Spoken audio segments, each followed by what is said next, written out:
You're with The Live Desk, and the top UK financial regulator has found no evidence that politicians are being refused bank accounts because of their political stance. Economic Secretary to the Treasury Andrew Griffiths has said free speech is a fundamental human right. No ifs, no buts. Everyone must be able to express their lawful opinions without fear of losing the vital access to a bank account. The watchdog launched the review in August after Coutts stopped offering its services to former UKIP leader and now GBNews presenter Nigel Farage. And I believe we are joined by Nigel Farage. Yes, you are here. Nigel, we've also got Liam Halligan, our economics and business editor in the studio. He is absolutely incandescent. Well, what is your reaction? Well, I'll do my best to control myself. What a complete and utter farce. What a joke. The FCA are told by the government, you've got to look into this. So the FCA go to the banks and say, have you debanked anybody? The banks say, oh, no, we wouldn't do that. And the FCA say, oh, that's just great, isn't it? It's a nonsense. I can give you a list as long as your arm of people who are high profile, either up at the front or in terms of funding or organising the referendum campaign of 2016, who have been debanked. It is perfectly clear that politics played a role. And look at my own situation. My own situation's obvious. A 40-page report in which it says they're going to close my account when my mortgage runs off, not for economic reasons, but because my views do not align with those of the bank. What about Royston Smith, the Conservative Member of Parliament, whose account's been suspended over the course of the last year? This is a farce, and frankly, it shows me something. The people at the top of the FCA are deeply political themselves. Think of Sheldon Mills, the executive director, he of Stonewall, he of endless political campaigns on gender and much else.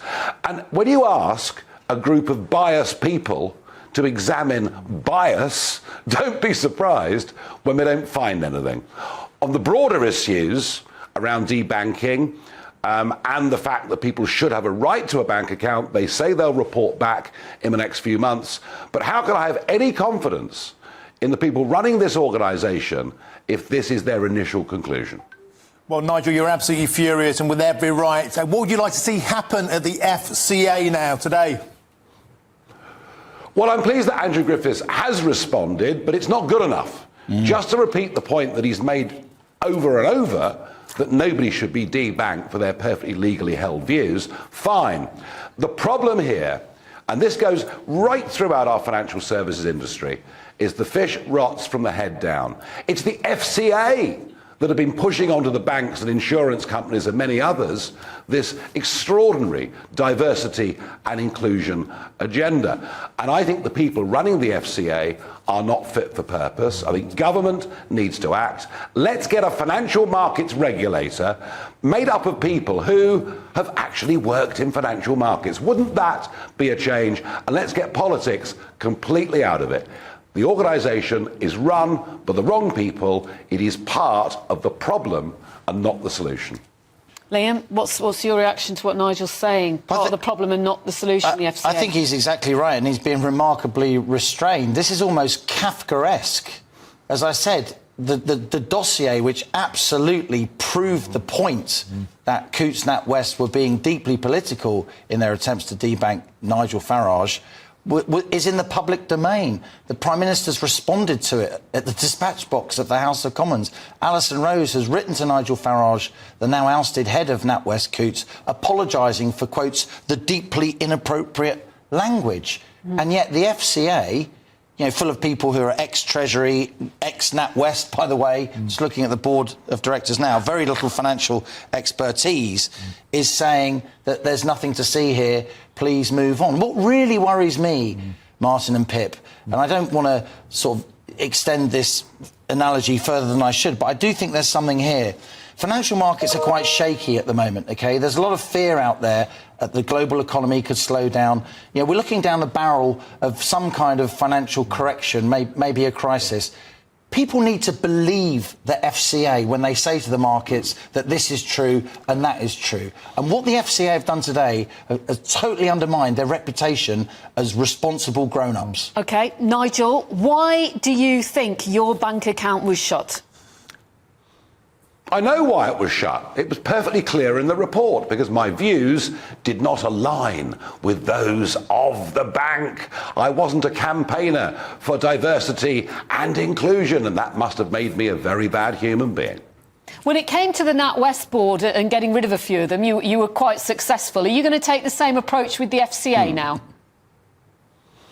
Oh, very much so. I mean, I have to say I'm appalled that Sir Howard Davis has been allowed to stay on as chairman of NatWest to see out his term until the end of next April. That strikes me as being very wrong. But look, this is not good enough. You know, this is Britain's most important industry. Yeah. And it's beginning to wither. Liam will back me up on this. The importance of a London Stock Exchange, for example, in very serious decline. Questions about Britain's banks. Everybody tells me, international customers tell me, London is now the most difficult place to get a bank account open. So it really matters who controls Britain's biggest industry. And it's been filled up, that board, with political appointees rather than experts in financial services. So yes, we need a change in personnel. Absolutely. Nigel, how captured do you think big business and finance has been by the diversity, inclusivity, the stonewalls of this world, and how damaging is that? Yes, I mean, it's the stonewalls of the world, Martin, but it's also B Corps, this extraordinary organisation which comes from the west coast of America, which recommends not just employing up to limits along the grounds of race, religion and ethnicity, but actually going to 200% of those numbers. So you start to employ people in a bank or elsewhere, not on their ability, but literally on their identity. And this way lies financial disaster. You know, Liam is right when he says that anybody involved with financial markets is deeply fearful of a major correction taking place over the course of the next 18 months, or whatever it may be. If you have banks and organisations run by incompetents who were put there because of their religion or their race or their sexual identity, then goodness me, 2008, here we come again. Well, Nigel Farage, I haven't seen you this angry since the old days of being in Brussels. The Financial Conduct Authority have sent you incandescent, and Liam Halligan is sharing that sentiment. Thank you for joining us on the live desk. I think it's only just right we just tell viewers what the FCA have said. They acknowledge that they gathered information at speed and said it will do more to address gaps in the data. Whatever that means. Well, yeah. That's what they're saying.